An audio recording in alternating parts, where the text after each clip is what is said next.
next speaker has been writing the Telecom Informer column for 2600 magazine for 22 years. He has been recently working on a blog entitled C31B, and so he's going to be talking to us about how to hack travel. T-Profit.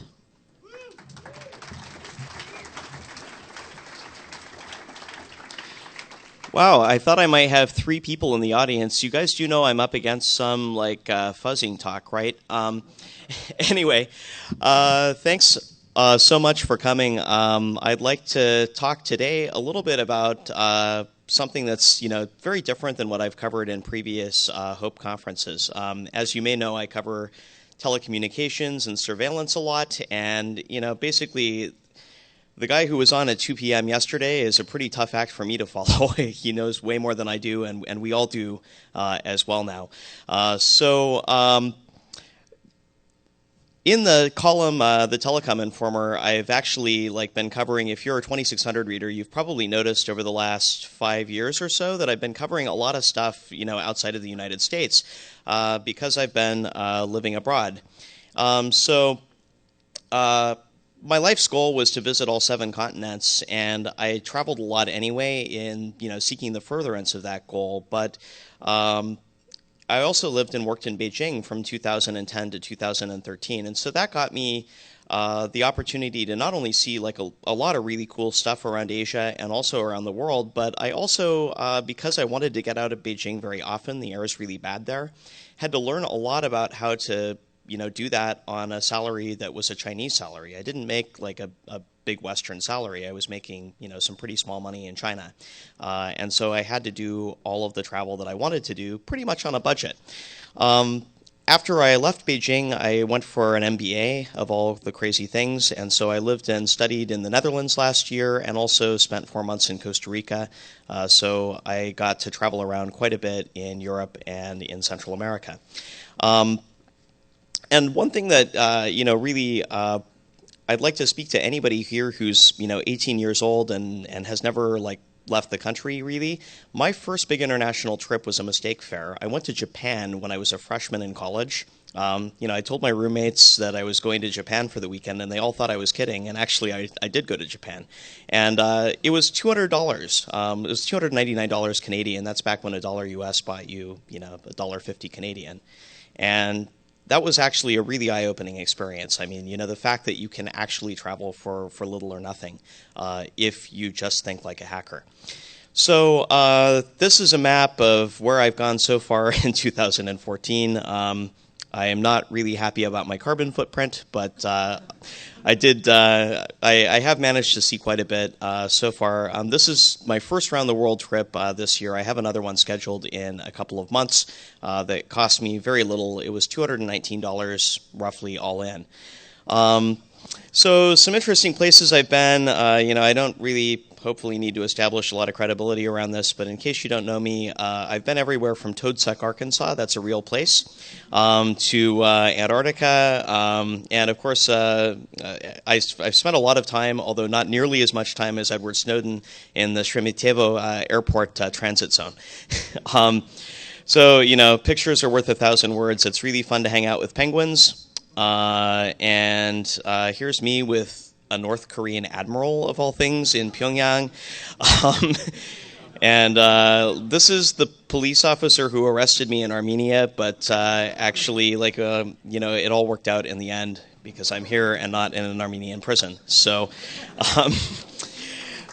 what is travel hacking? So travel hacking is really, I view it pretty broadly. If you're doing something that most people don't do when they travel, well, you mind if I adjust this microphone? Let's see, that may work a little better. There's a few different things you can do around travel hacking that a lot of people are doing, but I don't want you to think that this is the only thing that you can do with travel hacking. There's actually a lot of stuff that's undiscovered, and actually, if you put your mind to it, and you start really learning about how this stuff works, you're going to find stuff that I'm not talking about here. In fact, I found stuff I'm not talking about here because this is going to be on the internet, and, well, anyway, you know what happens after that. So, mistake fares. What's a mistake fare? It's when an airline publishes fares, humans do that, and humans unfortunately tend to be error prone. So sometimes somebody will make a mistake and $599, which would have still been a cheap fare to Tokyo, becomes $299 Canadian, which is like 200 US dollars when I did it. Mistake fares happen more often than you might think. They usually don't last very long. They get caught very quickly. So if you find a mistake fare, if you find a fare that you think is probably a mistake and you think you might want to take that trip, buy it right now. That fare will not last. Some routing tricks. So there's some, I'll get into this more and show you guys some pictures of things you can do, but there's actually some things you can do that are creative with routing where, for example, if you stop in a city for less than 24 hours, that's not considered a stopover. So if you're flying Cathay Pacific, you can have a whole day in Hong Kong if you plan your flights right. That's a routing trick, and it actually would cost you a lot of money for a stopover if you had a 24-hour or greater stopover. So, that's just one example of routing tricks. There are others that you can do. Frequent flyer program loopholes. So there are a lot of ways to get miles that aren't necessarily what the airlines actually had in mind. And if you follow the rules and you don't commit any fraud, you actually can rack up a huge number of miles, which many people think are useless, but actually they're pretty useful. By the way, for those of you guys in the back, there's there's a few seats in the front, so feel free to move up if you'd like. Credit card bonuses. So if you sign up for a credit card, that's probably around the right number of people for the seats we've got. So credit card bonuses. If you sign up for a new credit card, a lot of the time you can get some bonus miles. Banks are trying to hit numbers, which is something I learned a lot about in business school. And so if you look toward the end of business quarters, there are sometimes some fairly crazy deals that you can get, for frequent flyer bonus miles, but you have a very limited time to sign up for them. And, there's really, like I said, a lot more. Think like a hacker when you're approaching travel. I know that's like a dangerous thing to say, right? Because, given the security climate around travel, thinking like a hacker can sometimes get you in trouble. But when it comes to getting a good deal, you're not going to get in any trouble, and you might actually be able to visit somewhere really cool. So what do I think makes a really awesome travel hack? Something that allows you to travel for little or nothing, I think, is a really awesome hack. Now, one thing you'll find if you go searching around for travel hacks on your favorite search engine is a lot of hacks that I don't think are really hacks. They're fake hacks. Even airlines publish them and call them hacks. They have guerrilla marketing teams. So something that makes you pay more isn't a hack. Actually, so, you get an upgraded room or whatever if you pay a higher price, or you may get an upgraded room because May is like the king of weasel words when it comes to the travel industry. Those things aren't hacks. Little or nothing, that's my baseline. Yours may be different. I know a lot of people think I'm crazy to fly around in economy class the way that I do, and they would never consider anything other than a lie flat seat. Octal. But for most of us, travel in the back of the plane is okay, and if you're doing it for free, that's even better.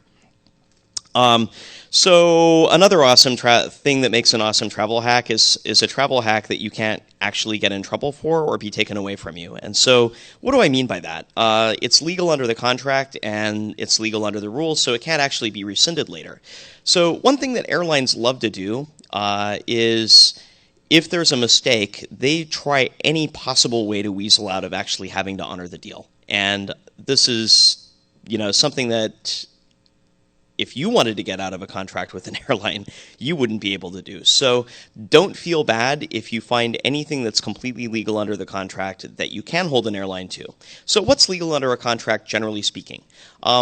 Sometimes there's every airline publishes this thing called a contract of carriage, and it's pages and pages and pages, and most of it is references other parts of the same contract, and it's really confusing. And things tend to be pretty broadly worded in it. So essentially, a contract of carriage says we can do whatever the hell we want anytime we want, and so you can't really rely on their contract of carriage to account for much in most cases. But there is something that's really important in the contract of carriage that actually does matter, and that's you're going to pay us money and we're going to give you transportation to the place that you paid us money to take you to. That's essentially what the contract, what they have to give you in the contract. They may actually take you on different flights or send you on a different airline or like send you on a different day even. But they do have to give you transportation in exchange for the money that you gave them.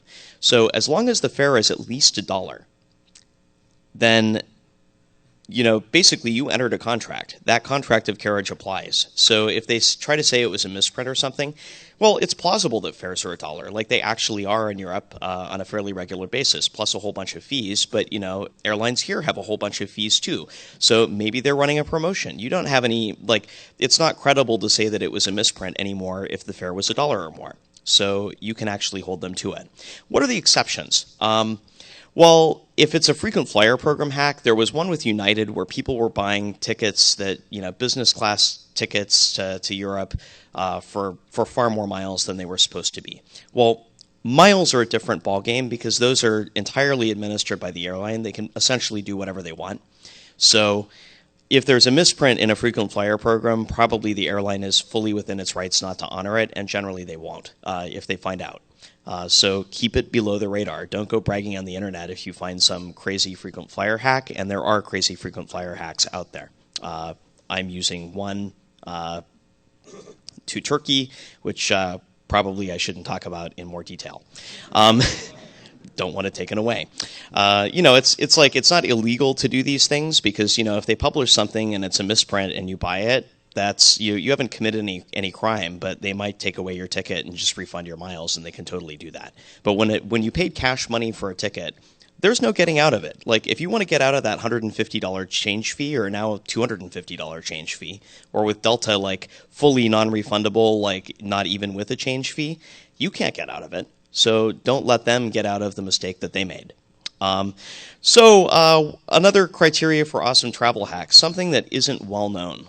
So there's a lot of stuff that's really well known. If you search travel hacking, which many of you may be doing right now on your laptops, you're going to find a whole bunch of really well-known stuff. And if it's something you developed that isn't well known, that's an awesome travel hack because it means it won't get shut down anytime soon, probably. And the last one, and I think this is actually the most important one, it takes you, you're going somewhere for free, right? You're going somewhere for free in a way that you can't be shut down. And it's a place that you actually want to go where it's safe. So if you find an awesome travel hack that will take you to San Pedro Sula, Honduras, you might not want to go there because they have the highest murder rate in the world. Like it's not a safe place at all. If you're going to Kinshasa in Congo, probably the same. And if you find a great spring fair to the Caribbean, well, there are always great spring fairs to the Caribbean because, they have hurricanes there and nobody wants to be there then. So don't be dodging bullets or hurricanes when you make a travel hack. That actually might not have been such a good deal. So let's talk a little bit about mistake fares. I already talked, to this some, but occasionally a mistake fare will happen. In the past year, this has happened with Delta, United.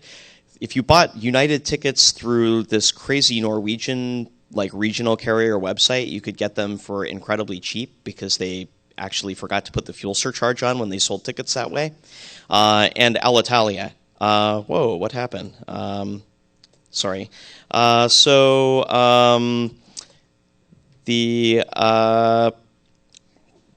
The Alitalia fare was one that I took advantage of for the round-the-world trip.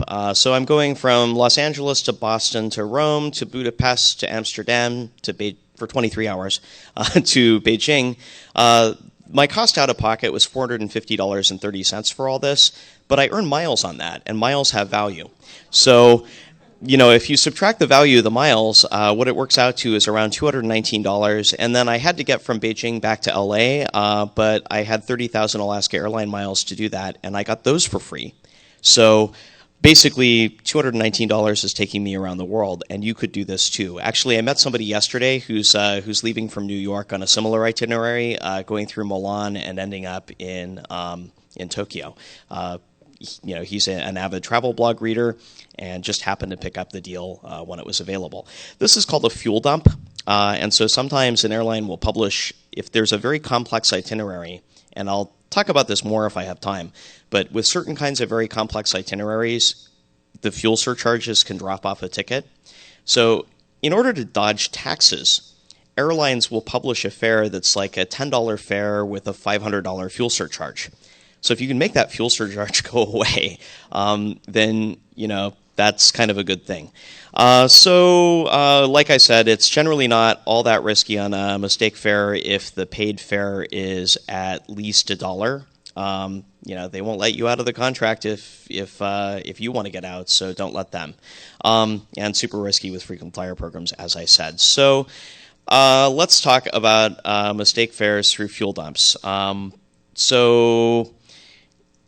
There's a couple of techniques to make a fuel surcharge go away. And I'm going to talk only about old ones because you guys need to find your own new ones. The most popular are what's called a first strike or a third strike. Now, what is that?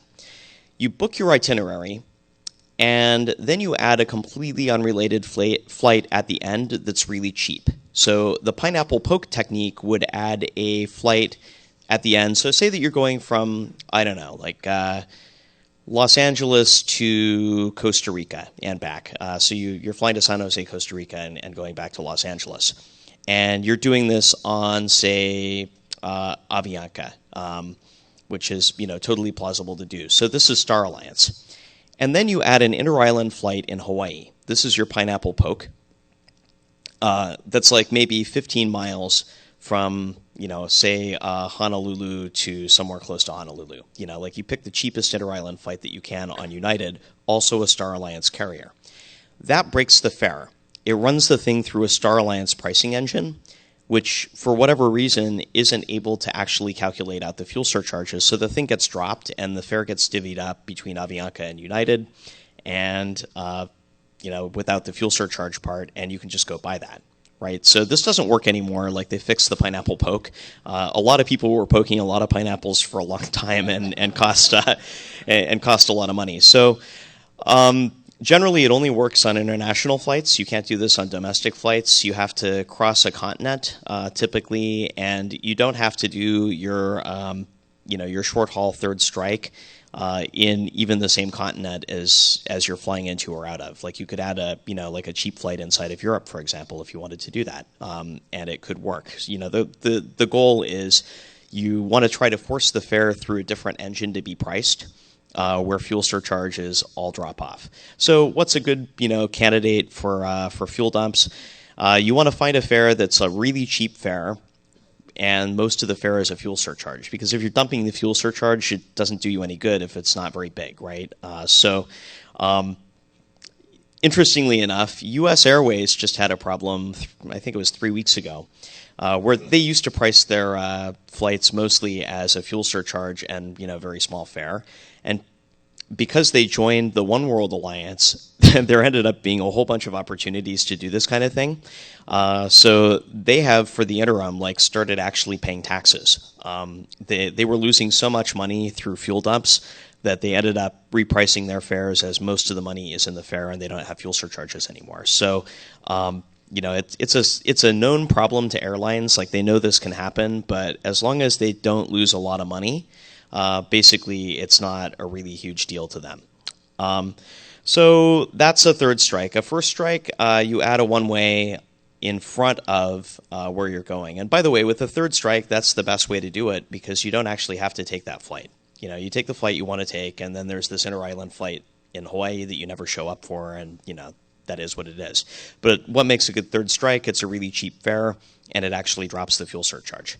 A first strike is similar. So, for example, suppose that you want to fly from Seattle to, again, Costa Rica, but you can add on a first hop on from Vancouver, BC. Well, the problem with that, so you're crossing a country boundary. Like you used to be able to do a lot of sketchy stuff by starting from Canada. So if you lived near Canada, it was great. But the problem with this is you actually have to take that first flight. So if you're in Seattle, you'd have to drive up to Vancouver and take your first flight from there. So it's not as easy to do as a third strike because you actually do have to show up for it. Keep in mind with plane tickets, if you miss any flights anywhere along the way on your itinerary and you don't get the problem solved in the airport right then, then they will just cancel the whole rest of your itinerary. So that's not a problem if it's the very last leg and it's a flight you didn't want anyway. But it's a pretty big problem if it's your first leg, so you've got to show up for that one. But this technique gets used a lot less. So for people who live near airports in another country, because remember you have to cross from one country into the other for a strike to work. This only works on international flights. It could be potentially a good option for you. It's a whole other workshop to talk about how to really exploit this stuff. Like there are actually travel bloggers who do seminars for hundreds of dollars, and give a talk for half the day on this. So I can't go into a lot of detail, but if you start doing some searching online, you can learn a lot more about this stuff. And there's actually a lot of people who do this as a hobby, like finding places that you can do fuel dumps from. There's even a whole kind of way of speaking in code that people do around this to keep it out of the search engines. So, I'll let you guys do your own research from here, but it's kind of cool, and you can actually do some pretty incredible stuff. So that is a map of my $219 round-the-world trip, which involves a fuel dump. I'm doing all that, and it really is like paying $219. So, you could do this too. So miles and points. What can I say about miles and points? They're simultaneously the easiest and the most frustrating way to actually get anywhere for free, because it's never really free. You're always paying taxes plus whatever fees they can lard up. The other thing with miles and points is you don't want to hoard these things, because it's like holding Venezuelan bolivars or Zimbabwe dollars or something. The value is drops precipitously from year to year.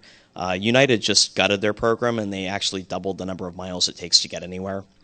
For a lot of ticket types. So don't hang on to your miles. If you have miles, spend them. Definitely spend them. And it's not just frequent flyer programs.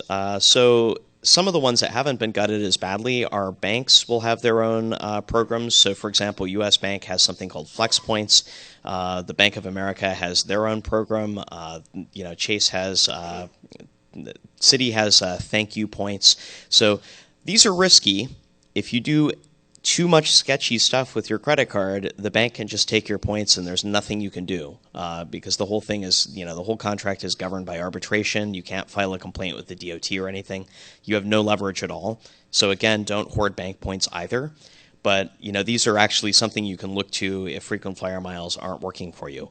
Hotel programs, these are interesting because, for example, Starwood points, you can transfer to a lot of different airlines.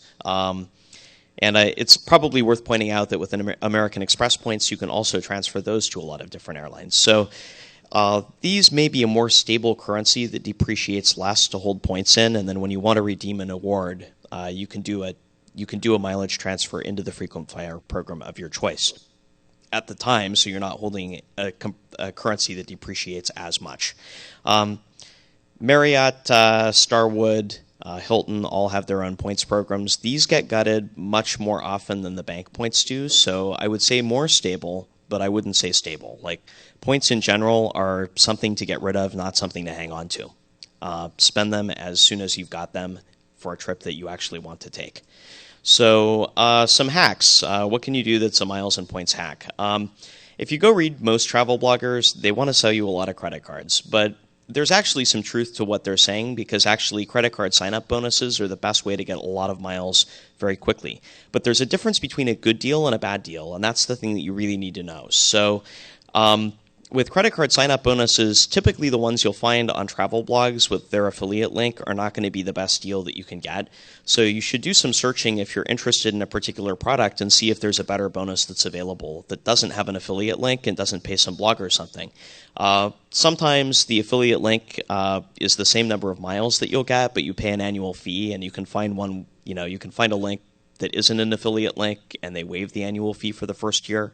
And keep in mind, what I said before, there's a bunch of MBAs crunching the numbers and trying to hit quarterly targets inside the banks. So at the beginning of a quarter is generally the worst time to try to sign up for a credit card. So right now is not a good time to be signing up for credit cards. There really aren't any great offers that are available now. But when we start getting close to the end of the quarter, and especially when you start getting close to the end of bank fiscal years, which can either end at the end of the year or in the middle of the year, June 30th is the end of a fiscal year for a lot of companies. you'll see these last-ditch efforts where you can find some crazy, crazy promotions, and it's just all because somebody needs to hit their numbers somewhere. So take advantage. The banks aren't dumb, but they do give away a lot sometimes, and sometimes more than they should, to hit a quarterly target. The incentives of the people managing these programs are not always aligned necessarily with what's the most fiscally prudent thing to do, and that's great for people like us.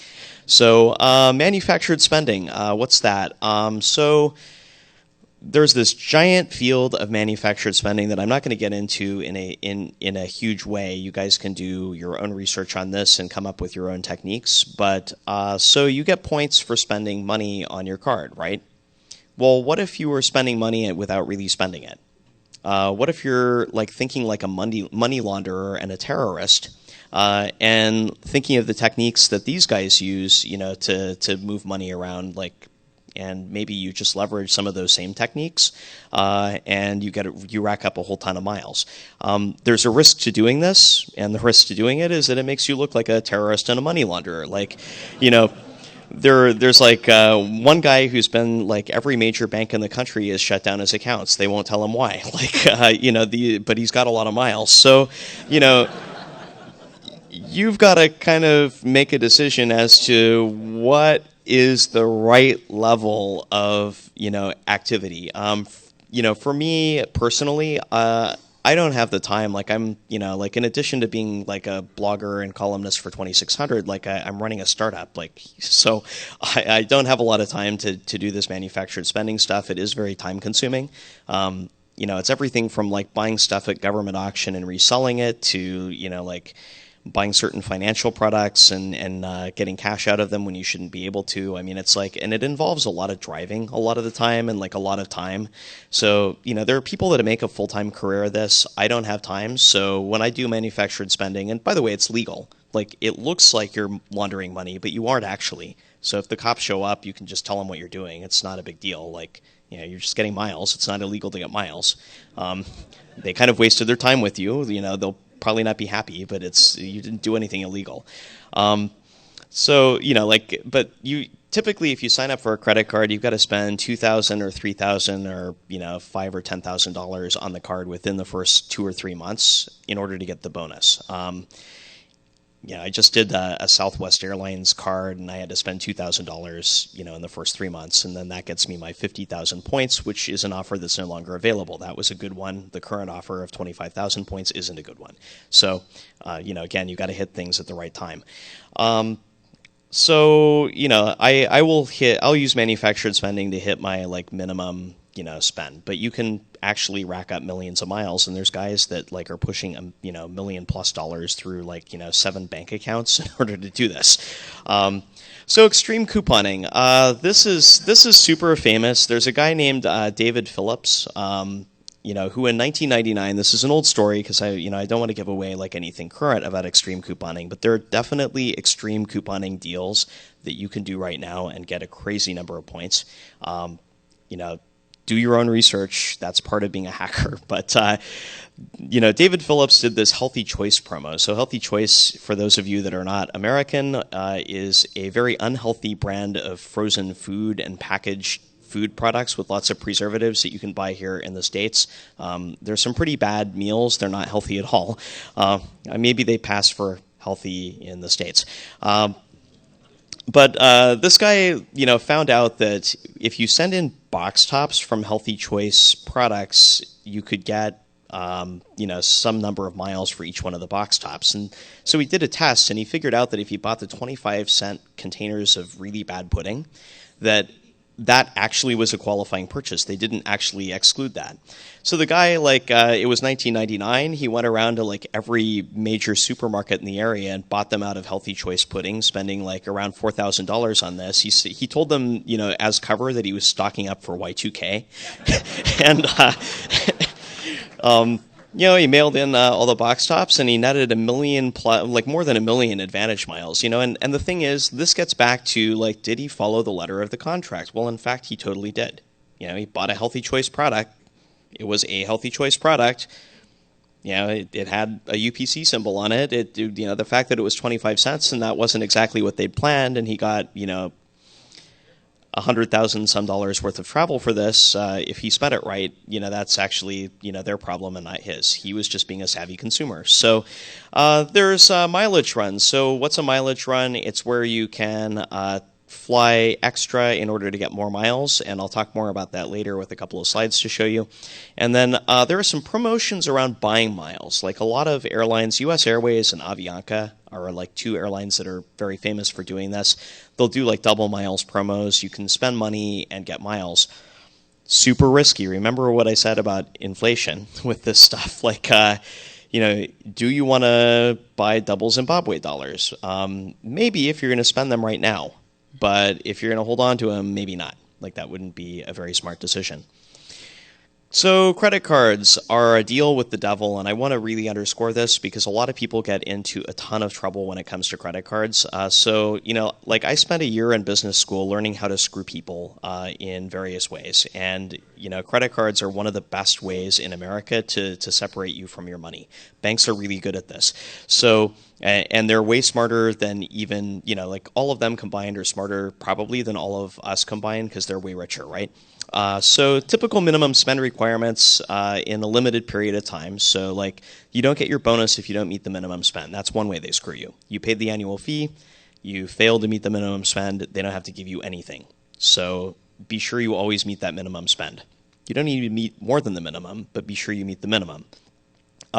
So consider how to meet the minimum spend in some unconventional ways because, some people will just like go crazy on Amazon and buy a bunch of crap they don't need, in order to hit a minimum spend. And that's great for Amazon, but maybe not so great for you and your relationship when whoever you're with is really complaining that you have too much crap that you bought from Amazon cluttering up the house.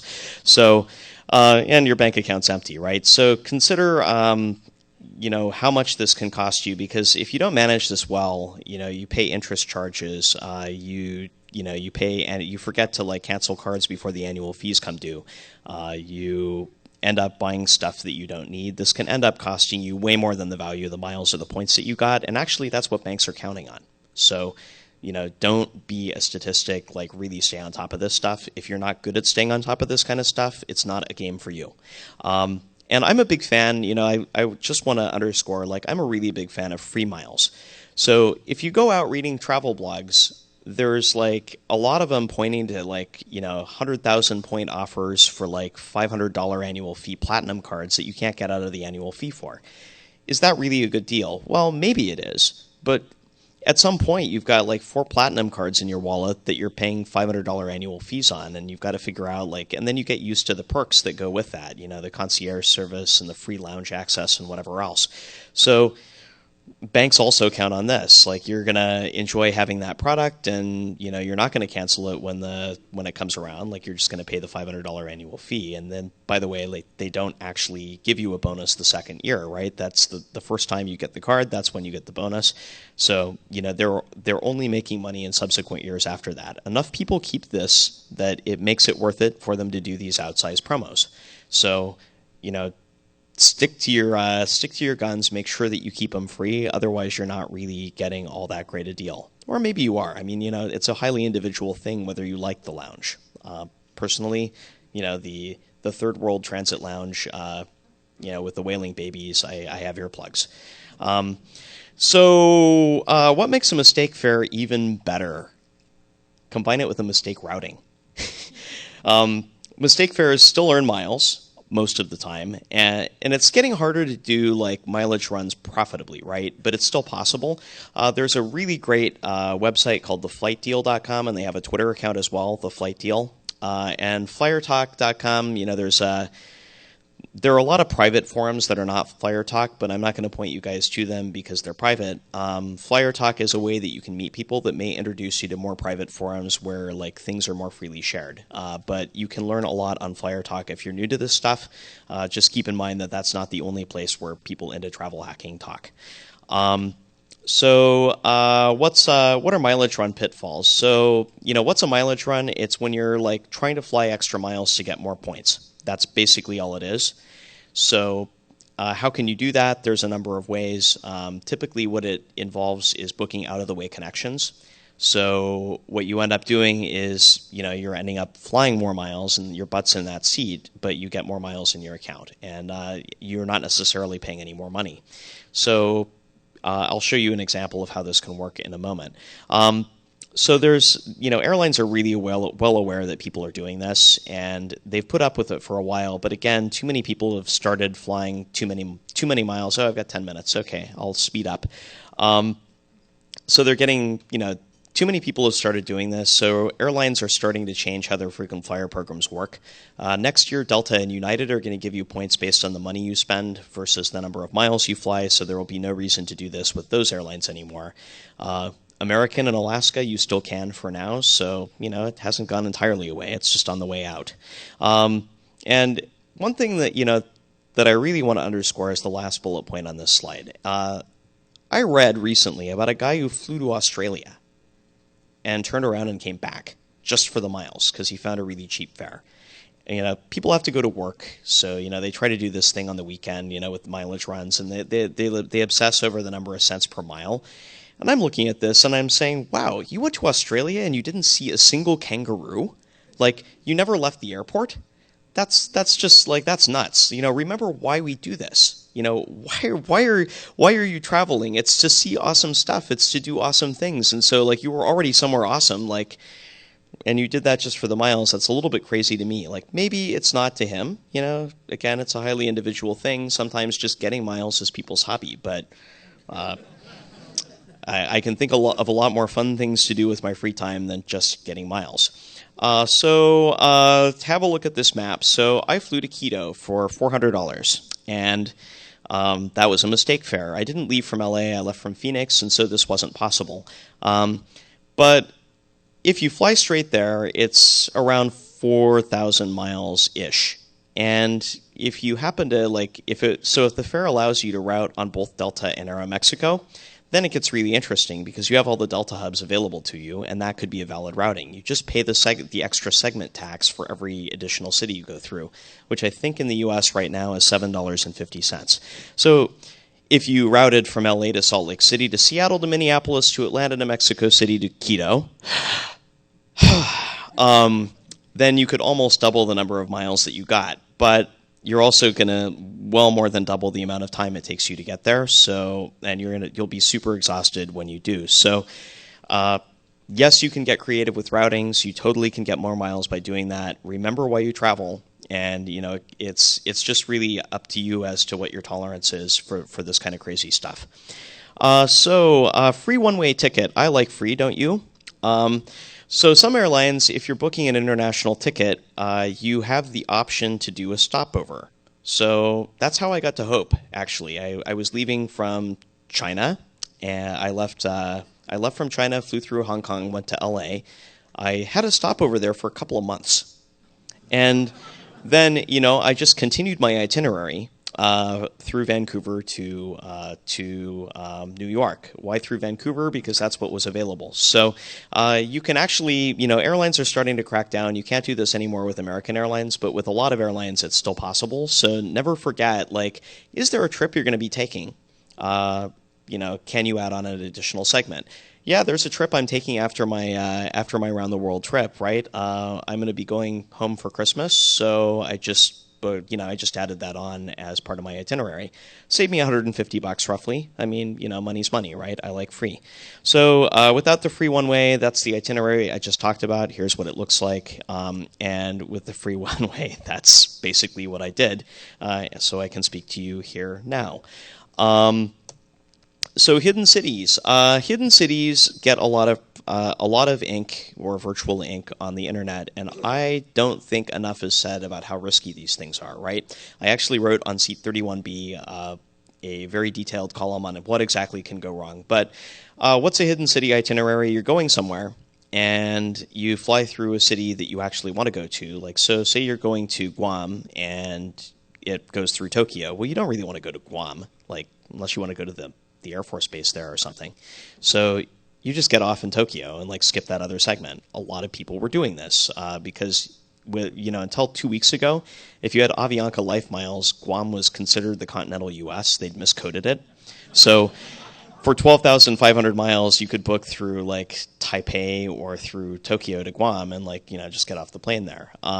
So basically, it's not without risk because if there's irregular operations, they're just going to reroute you. So if you were going to go to Guam via Tokyo and that flight for whatever reason something went wrong with, they might send you through Hawaii instead, and then you'd be stuck in the terrible place of Hawaii. So, keep in mind, sometimes hidden cities, one changing to another, isn't necessarily a bad thing, but don't make any non-refundable reservations based on a hidden city's itinerary plan, and don't get too bent out of shape if it doesn't work and you end up on a direct routing to the final destination you booked, which is entirely possible and can happen.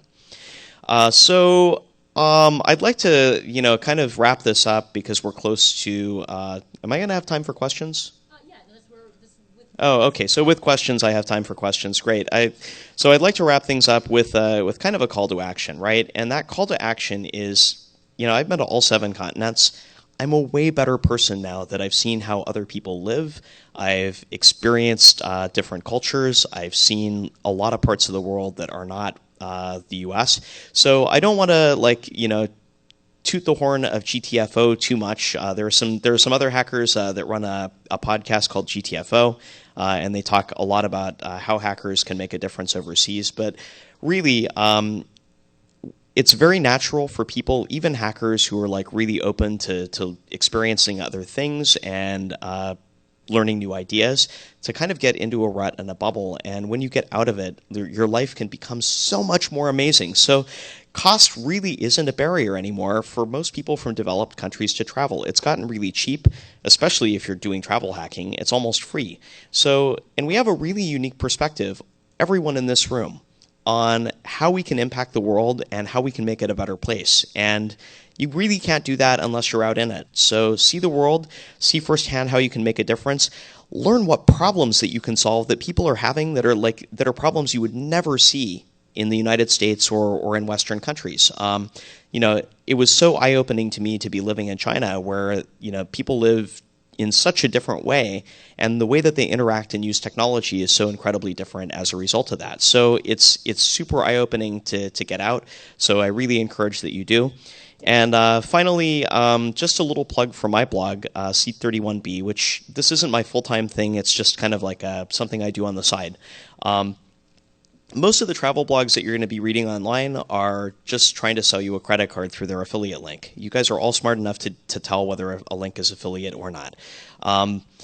Don't sign up for that credit card. I'm trying to tell everybody the real story. And the real story is that, you're not going to be flying luxury in first class for nothing. Travel bloggers can do that. They all have relationships with the airlines. Yeah, the chances of you doing that are roughly the chance of a snowball in hell. So it can happen. Maybe you get lucky sometimes, but don't bank on that. But you can travel for free if you aren't. If you're totally okay with being in the middle seat, in the back, in economy class, with the aroma of chemical toilet wafting every time the door opens, because that seat was free and it's not the good one, right?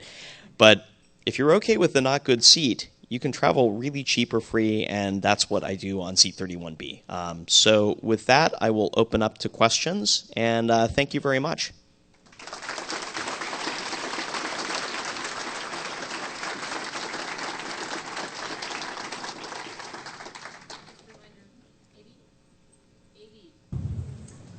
AV, thank you. Just a reminder, if you do have questions, come up to the microphone, because then we'll capture your questions on the microphone and the DVD.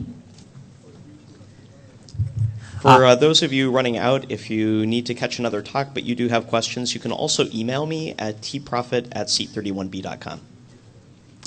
Hey, thanks for your talk. I just wanted to contribute one little tip that's been really useful for me as well. Sometimes I'm buying tickets on Travelocity or Orbitz, and I find that they always give the best discount deals if you don't have any cookies in your browser identifying you as a previous site visitor. If you go to Travelocity, you come back an hour later, the price goes up.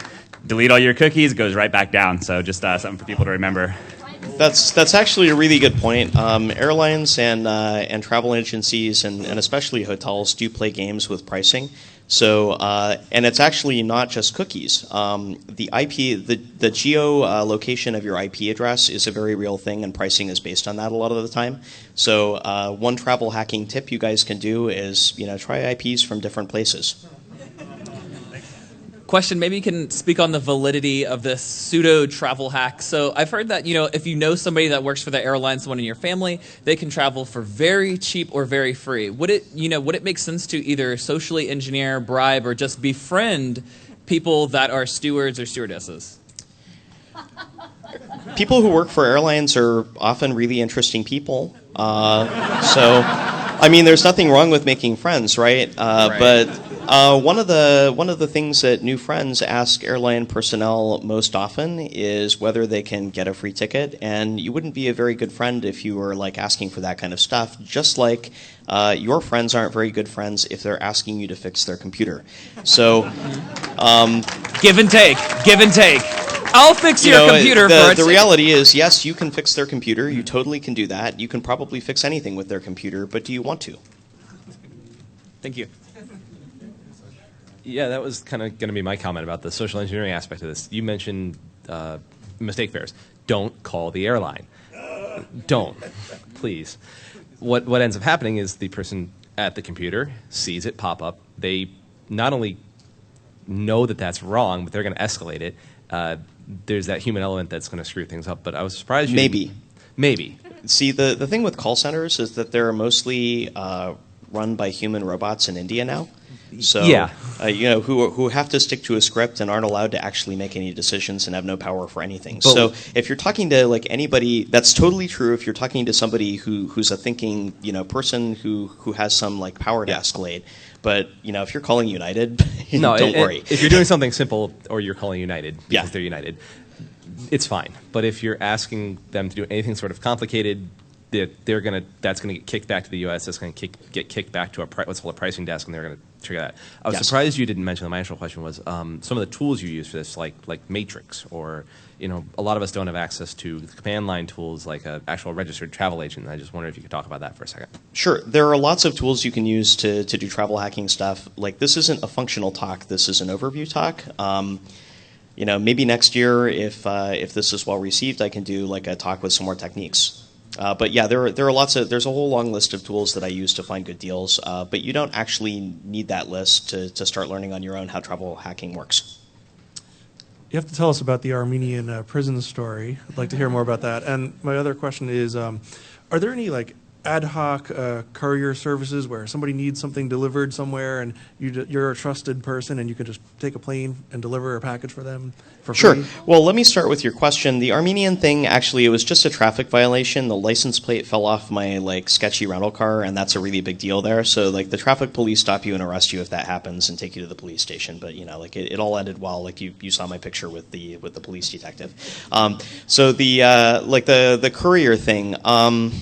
Don't take anything that isn't yours through an airport ever, because if that package isn't documents and it's actually heroin, and you're going to Singapore, which these things happen.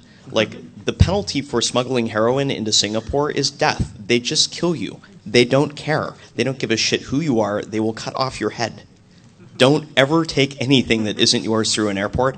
And if you're stupid enough to even think about smuggling to make some money or pay your travel expenses, then you're too stupid to be here.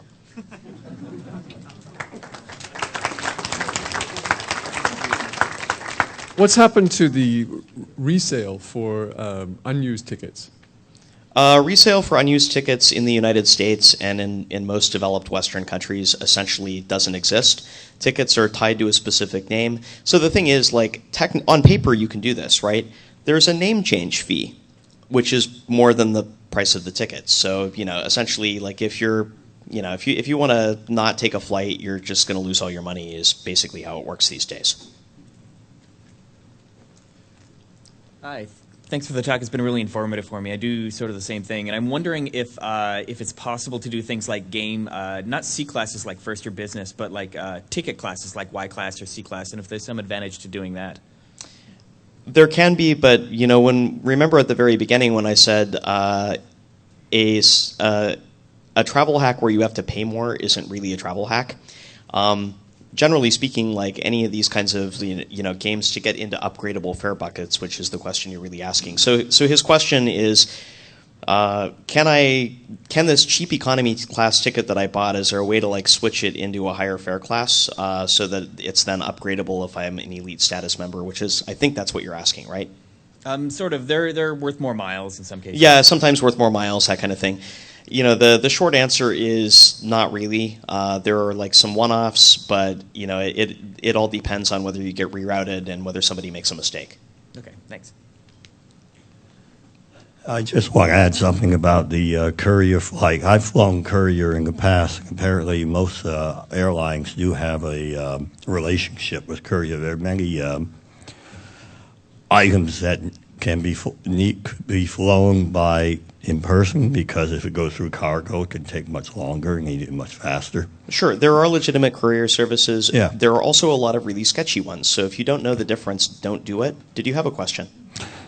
I just want to add that. I mean, for Great. example, yeah. I mean, that's the difference. There are official couriers, and they all work with all. All right, next question, please. Hi. I know this is mostly about air travel, but do you know anything about hitching rides on cargo ships or riding as a passenger in a cargo ship? Yeah, you can do that and pay money. Talk to Emmanuel. He did it and did a round-the-world trip, which he actually wrote an amazing blog on, and he did it all by surface. There were no flights involved. So like he left from New York, went all the way around the world, and traveled only by train and ship. Substantial variations in ticket price because of time of day. Is that a myth or a reality? Yeah, there's variations on prices based on demand, and so there's less demand on, for example, a Tuesday afternoon than for a Friday evening, for example, like for flights. And so what you're going to find is that there's going to be like more cheap tickets sold at inconvenient times, which are Tuesday, Wednesday, Saturday, typically. You're talking about you're talking about the time of flight, right? I meant the time of purchase. Oh, the time of purchase? No, there's like airlines adjust fares all the time. Sometimes, many times, like Thanks. even in 15 minutes. Are there any other questions? I think we're running. I have one question. Yeah. This is less technical, more sort of anecdotal. Do you find that when you get on a mistake fare flight, it is frequently packed with the same people? Like When I get onto a like which you end flight? up sort of co-traveling with a lot of other travel hackers? Oh, so yeah, on a mistake fare flight. That's a really good question, right? So, this $219 around the world thing got very highly publicized, and it lasted an unusually long time. Like, usually these things get killed immediately. In Italy, there is coffee to drink in a sidewalk cafe and maybe a nice dessert to enjoy. And so, almost 48 hours later, after like it was on every travel blog in the universe, and Alitalia was losing like, I'm sure that it's well into the over $1 million at this point. Finally, they did something to fix it. So there's going to be a lot of people on these particular flights, especially the Boston to Rome flight. But whether you bump into other travel hackers, there aren't a lot of people doing this, which is why we can actually get away with it, right? If there were a lot of people doing it, then the revenue calculation would tip in favor of fixing the problem instead of airlines know this stuff's going on, right? They totally know it does. They just look the other way because fixing it would cost more than they're losing. If a lot of people are doing it, then they're just going to fix stuff, which means we as hackers find new ways to get really good deals. Because that's the great thing with these complicated legacy systems that airlines run on. There's just so many ways to break them and so many ways to save money that if smart people are looking at this instead of like the guys that are doing travel hacking generally are just like, they're not like super technically smart. They don't know how to write scripts. They don't know how to like spider sites. They don't know how to do any of the kind of stuff that we know how to do. And most stuff comes out of just like amateurs like doing this in their spare time who aren't particularly technically sophisticated. So if people in this room start really getting into it, maybe it'll cause enough damage, but maybe not. Thanks. I think that's it. So again, thanks. I'm surprised we had so much interest.